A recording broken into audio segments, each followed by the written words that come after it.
Aku dan Naka adikku pun sangat dekat dengan Tante Lintang. Sudah seperti mama kedua buat kami.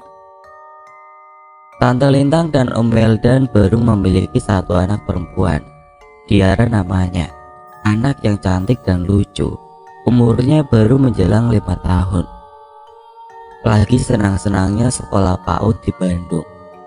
Tante Lintang tadinya pekerja karyawan swasta, tapi setelah menikah dan melahirkan, memutuskan untuk total menjadi ibu rumah tangga. Om Weldan bekerja di perusahaan IT terkemuka. Nah, beberapa bulan yang lalu, perusahaannya menugaskan dia untuk menangani langsung satu klien besar di Bandung. Dia yang harus turun tangan, tapi tetap saja dia harus sesekali keluar kota untuk menangani klien yang lainnya juga. Kira-kira seperti itu yang aku dengar. Makanya beberapa kali juga dia harus bekerja keluar kota beberapa hari meninggalkan Tante Lintang dan Tiara. Di Bandung, perusahaan Om Weldan memberikan fasilitas rumah dinas untuk tempat tinggal bersama keluarga. Awalnya, aku nggak mendengar Tante Lintang meminta tolong ditemani di Bandung kalau Om Weldan keluar kota. Beberapa bulan pertama seperti itu, tapi entah kenapa sebulan belakangan beda. Dengan yang kali ini, berarti aku 3 kalinya ke Bandung menemani Tante Lintang. Sebelumnya sudah 2 kali, berjarak 2 minggu masing-masing. Aku hitung-hitung kira-kira pada bulan ketiga lah Tante Lintang baru minta ditemani. Sebelumnya nggak pernah. Emang kali ini Om Weldan sampai berapa lama keluar kota mah? Tanyaku. Kami masih di meja kami. Katanya sih sampai Jumat ini, malam Sabtu udah di Bandung lagi, jawab mama sambil masih sibuk memasak. Wah, agak lama ya. Ini saja masih hari Minggu. Iya, kamu berangkat besok pagi ya. Om Weldan berangkatnya besok juga soalnya.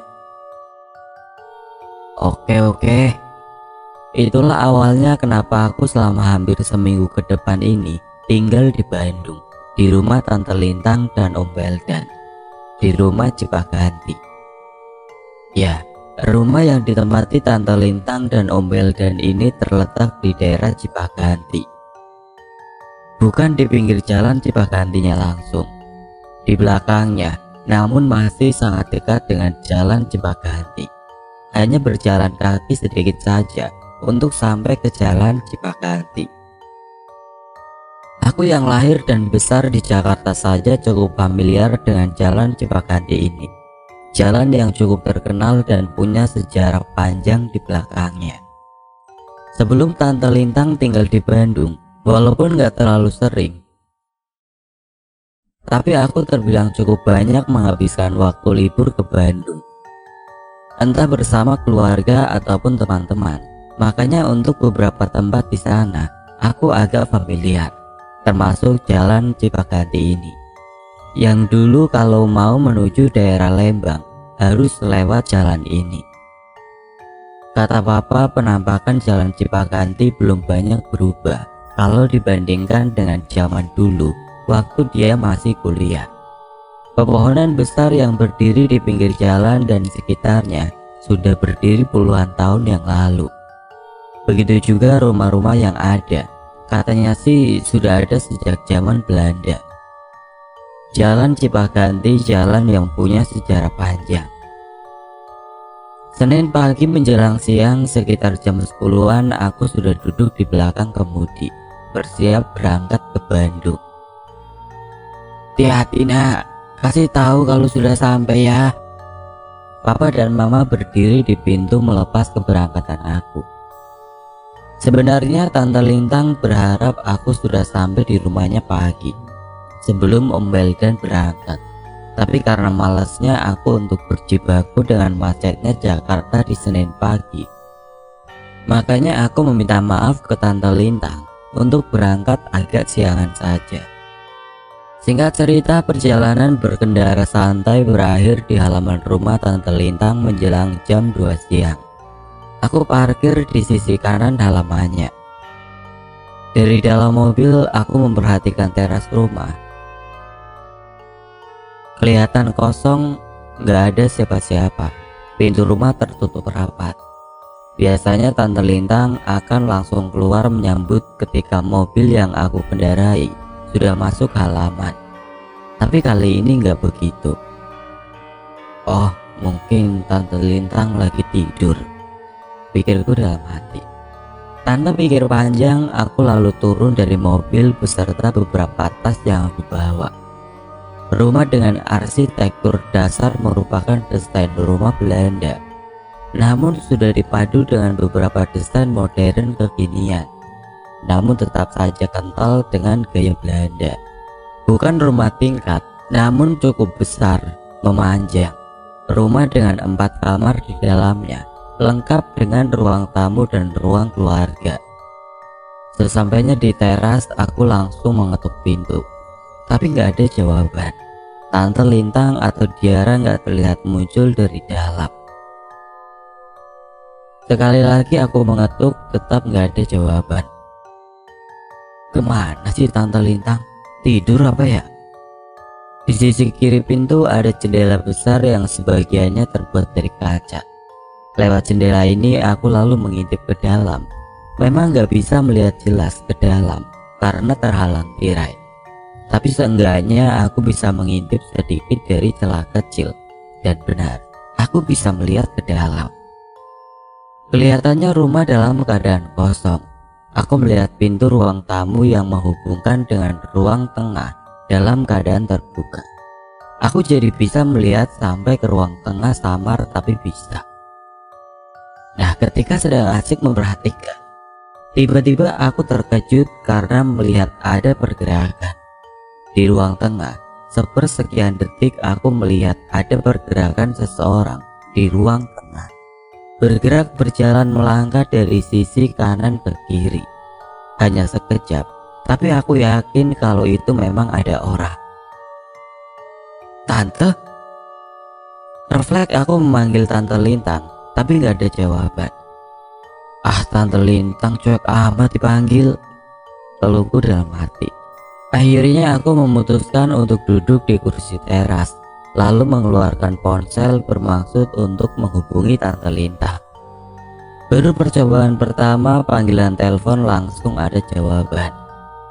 Halo Tante, aku udah sampai nih, udah di depan rumah, bukain pintu dong. Aku membuka percakapan. Kakak udah sampai ya? Tunggu sebentar ya sayang, Tante bentar lagi sampai rumah.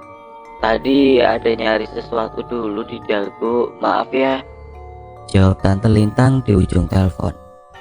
Ah, Tante Lintang lagi gak di rumah? Terus di rumah gak ada siapa-siapa Tan? Tanyaku memastikan. Ya gak ada lah, siapa lagi, jawab Tante Lintang yakin. Ternyata rumah ini kosong. Gak berapa lama kemudian Tante Lintang dan Diara datang. Yang aku sudah ceritakan di awal tadi kalau sebenarnya ini sudah yang ketiga kali aku menemani Tante Lintang di rumahnya. Bulan-bulan pertama tinggal di Bandung, Tante Lintang kelihatan gak ada masalah, tinggal di rumah sendirian. Tapi entah kenapa 1 bulan terakhir dia mulai meminta aku menemani. Gak mau sendirian lagi. Ketika ditanya pun jawabannya hanya, cuma gak mau sendirian aja. Kalau ada kakak kan enak, gak terlalu sepi. Sudah, ketika Tante Lintang meminta aku menginap, aku gak pernah bertanya lagi kenapa. Aku sih senang-senang aja ketika harus ke Bandung, refreshing. Tapi setelah kali kedua menginap, aku mulai paham. Sampai akhirnya nanti aku akan tahu kenapa Tante Lintang gak mau ditinggal sendirian. Peristiwa aneh ketika aku baru datang tadi. Ketika aku melihat seperti ada seseorang yang sedang berada di dalam rumah. Padahal belakangan dapat dipastikan kalau rumah dalam keadaan kosong. Itu bukanlah yang pertama kali aku alami.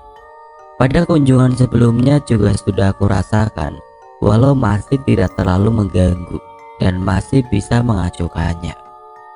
Oke, aku gambarkan dulu rumah dinas yang ditempati oleh Tante Lintang dan Om Beldan.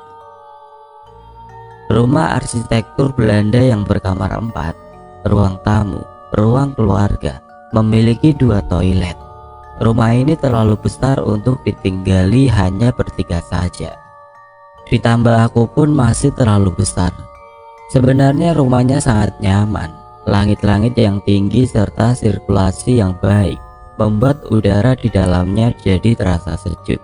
Ya, bisa dibilang rumah lama lah. Tapi rumah dengan desain seperti itu bukan satu-satunya. Dalam satu lingkungan di situ masih ada beberapa rumah yang setipe, yang belum dibongkar total, masih menyisakan arsitektur aslinya, yaitu arsitektur Belanda. Jadi Tante Lintang dan Om Weldan menempati rumah dinas yang bisa dibilang rumah lama alias kuno. Awalnya aku nggak terlalu memikirkan itu. Yang aku tahu rumahnya enak, adem, sejuk, lingkungannya nyaman, banyak pohon besar, menenangkan, itu saja. Tapi beberapa keanehan yang aku rasakan akhirnya memaksaku mengaitkan semuanya. Seperti yang aku bilang tadi, peristiwa tadi sudah ada beberapa kejadian aneh yang aku rasakan. Yang paling awal adalah ketika malam pertama pada kunjungan yang pertama juga ke rumah Tante Lintang ini. Begini ceritanya. Aku sampai di Bandung di rumah Tante Lintang pada Rabu malam. Kenapa malam hari?